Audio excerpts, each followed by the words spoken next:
اگر آخرت کا ہمیشہ کا امن چاہتے ہو تو یہاں ایمان لے کر آؤ، رب کی وحدانیت کا اقرار کرو، اس کو تسلیم کرو۔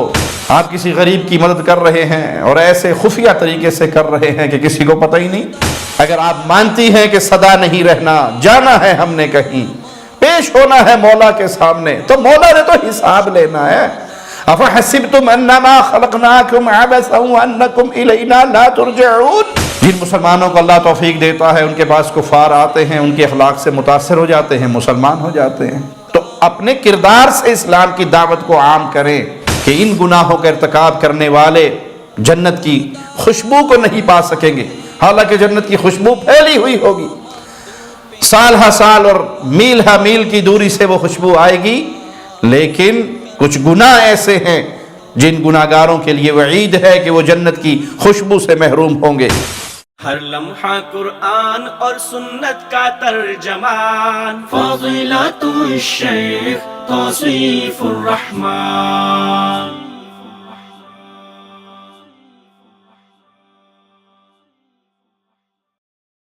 السلام علیکم ورحمۃ اللہ وبرکاتہ۔ ان الحمد للہ نحمده ونستعینه ونستغفره ونعوذ باللہ من شرور انفسنا ومن سیئات اعمالنا، من يهده اللہ فلا مضل له ومن يضلل فلا هادی له، اشہد ان لا الہ الا اللہ وحدہ لا شریک له واشہد ان محمدا عبدہ ورسولہ، اما بعد۔ اہل ایمان اپنے رب کی رحمت سے جنت کے مہمان بنیں گے، تو جنت میں ان کے لیے وہ نعمتیں ہوں گی جن نعمتوں کو نہ کسی آنکھ نے دیکھا، نہ کسی کان نے سنا، نہ کسی کے دل و دماغ پہ اس کا تصور آیا۔ ان کے اعلیٰ محلات ہوں گے، بالا خانے ہوں گے۔ مالک اہل جنت کو کیا کچھ عطا فرمائے گا؟ آئیے مالک کا فرمان سنتے ہیں۔ لیکن الذین اتقوا ربهم لهم غرف من فوقها غرف، لیکن جو لوگ اپنے رب سے ڈر گئے، یہ ہے بنیادی چیز، اللہ کا ڈر، اللہ کا خوف، اللہ کا تقوی۔ اللہ ہم سب کا دل اس تقوی کی دولت سے مزین فرما دے۔ ان کے لیے بالا خانے ہیں، ان کے اوپر اور بالا خانے ہیں، مبنیۃ تجری من تحتها الانہار، نیچے بھی بالا خانے، اس کے اوپر بھی بالا خانے بنے ہوئے ہیں جن کے نیچے سے نہریں بہتی ہیں۔ وعد اللہ، یہ مولا کا وعدہ ہے۔ اے دنیا میں رہنے والو، یہ زندگی اللہ کے حکم کے مطابق گزار کر آؤ تو تمہیں جنت میں محلات ملیں گے، بالا خانے ہوں گے جن کے نیچے نہریں بہتی ہوں گی۔ یہ رب کا وعدہ ہے۔ لا یخلف اللہ المیعاد، اللہ اپنے وعدے کے خلاف نہیں کیا کرتا۔ جو رب وعدہ فرما لے وہ اپنی رحمت سے پورا فرماتا ہے۔ اللہ اپنے وعدے کے خلاف نہیں کیا کرتا۔ ایک اور مقام پہ مالک کا فرمان ہے، سنیے۔ وَمَا أَمْوَالُكُمْ وَلَا أَوْلَادُكُمْ بِالَّتِي تُقَرِّبُكُمْ عِنْدَنَا زُلْفَىٰ، تمہارے مال، تمہاری اولاد، تمہارے بیٹے، یہ تمہیں ہمارے قریب نہیں کریں گے، اس کی بنا پر قیامت کے دن درجات یا قربت نہیں ملے گی۔ ہاں، وہاں کسی سے ملے گی۔ قربت کے ذرائع کیا ہیں؟ إِلَّا مَنْ آمَنَ وَعَمِلَ صَالِحًا فَأُولَئِكَ لَهُمْ جَزَاءُ الضِّعْفِ بِمَا عَمِلُوا وَهُمْ فِي الْغُرُفَاتِ آمِنُونَ۔ اللہ کی قربت چاہیے تو مال دولت اکٹھے کرنے کے لیے اس دور میں اپنا سارا وقت نہ گزار دو، اور یہ نہ سمجھو کہ مال ہے، اولاد ہے تو بس یہ جہاں بھی سکھی تو اگلے جہاں بھی سکھی ہوں گے۔ وہاں اللہ کی قربت کیسے ملے گی؟ من آمن، جو ایمان لے کر آیا، جس نے لا الہ الا اللہ کو پہچانا، جس نے رب کی وحدانیت کو تسلیم کیا اور نیک اعمال کیے، تو یہی وہ لوگ ہیں جن کے اعمال کا دگنا بدلہ ہوگا قیامت کے دن. ایمان لے کر آئے اور نیک اعمال کیے، یہ قیامت کے دن اجر و ثواب میں دگنا بدلہ پائیں گے. کلام الہی کے اس انداز پہ غور کریں، بما عاملوا، ان کو درجات کی بلندی یا اجر و ثواب میں زیادتی. کیوں؟ بما عاملوا، یہ جو دنیا میں کر کر آئے. تو اگر دنیا کی زندگی پیارے بھائی ایمان سے خالی ہوئی، عمل صالح سے خالی ہوئی، آخرت کی فکر اس کے لیے دل میں کوئی جگہ ہی نہیں، دماغ میں اس کے لیے کوئی سوچ ہی نہ ہو، اور ساری زندگی 2 + 2 4 کے چکر میں گزار دیں، تو پھر وہاں درجات کی بلندی حسب و نسب کی بنیاد پہ تو ہے نہیں. حسب و نسب تو صرف دنیا کا تعارف ہے، دنیا کی پہچان ہے. ان اکرمکم عند اللہ یتقاکم، وہاں تو تقوی کا وزن ہوگا.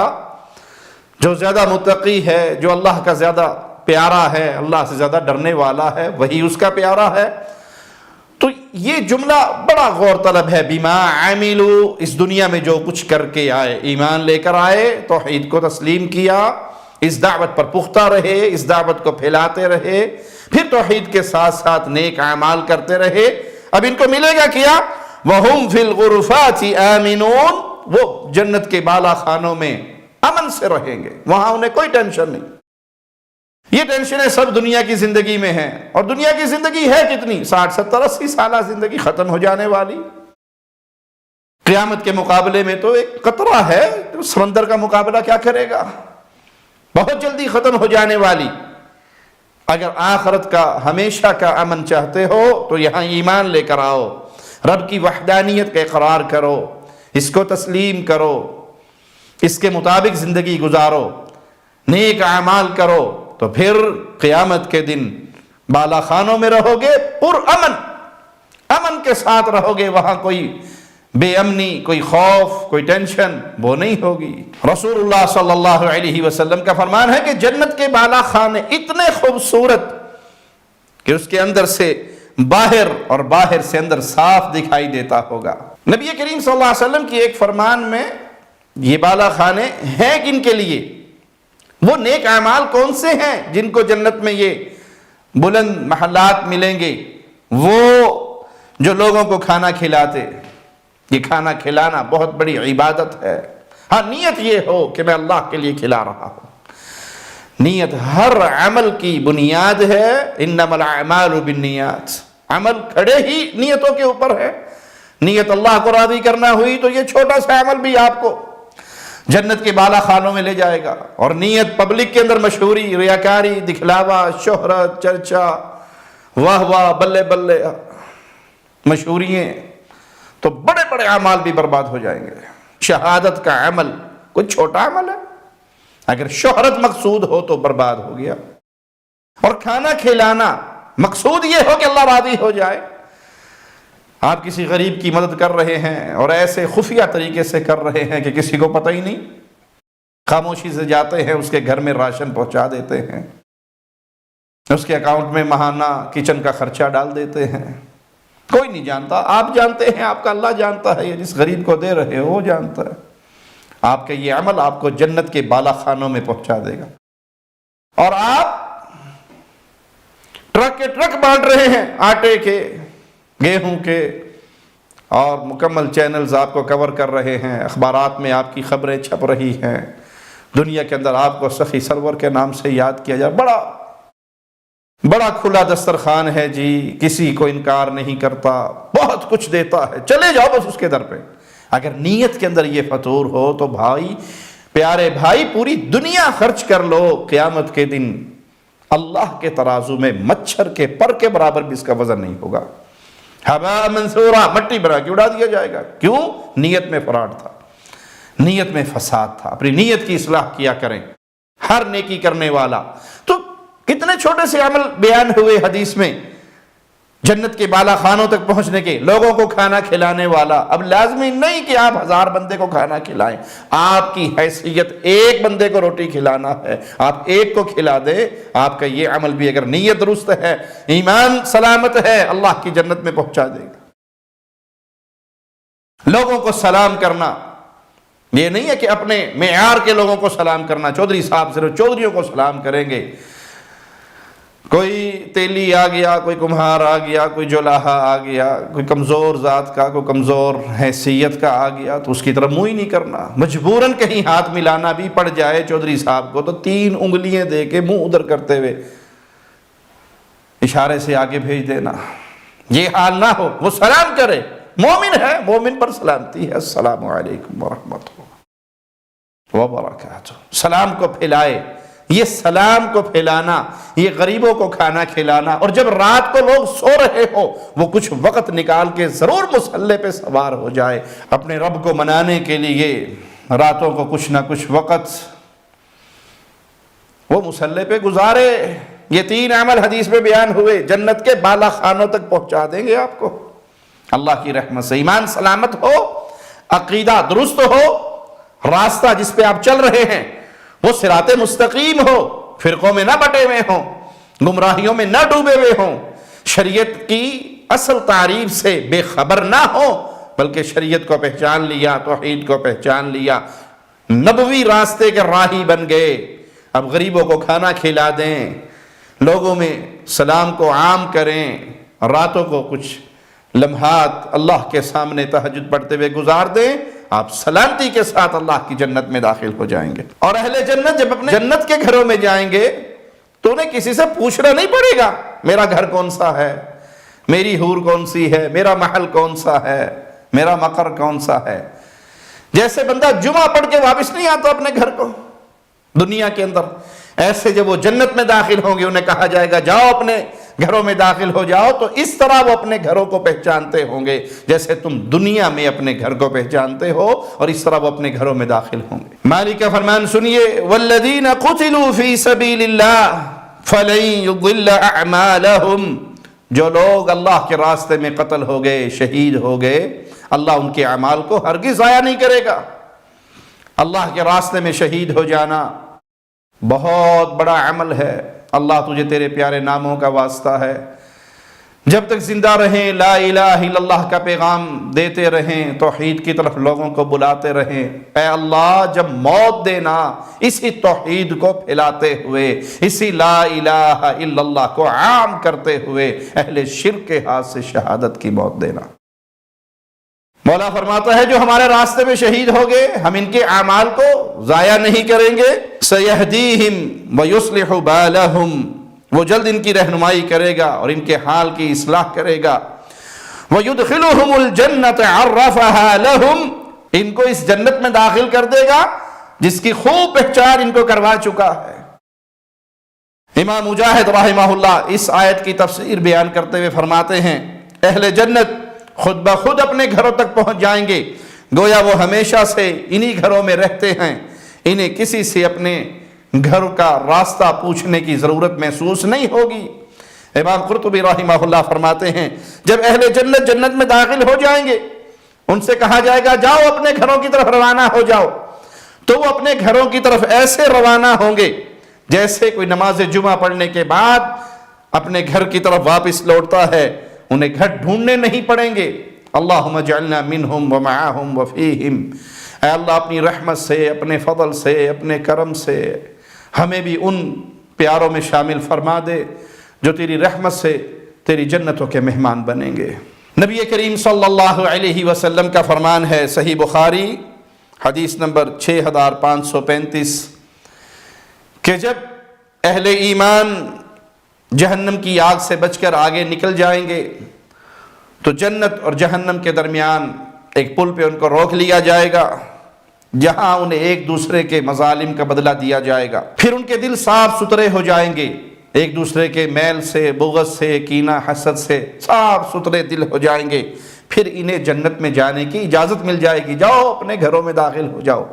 اس ذات کی قسم جس کے ہاتھ میں محمد صلی اللہ علیہ وسلم کی جان ہے، اہل جنت اپنے گھروں کو زیادہ اچھی طرح پہچانیں گے جس طرح وہ دنیا کے گھروں کو پہچانتے تھے، اس سے بھی زیادہ اچھی طرح اپنے جنت کے گھروں کو پہچانیں گے۔ جنت میں محلات تو ہوں گے، نعمتیں ہوں گی، جنت میں اہل جنت کو خیمے بھی ملیں گے۔ رسول اللہ صلی اللہ علیہ وسلم کا فرمان ہے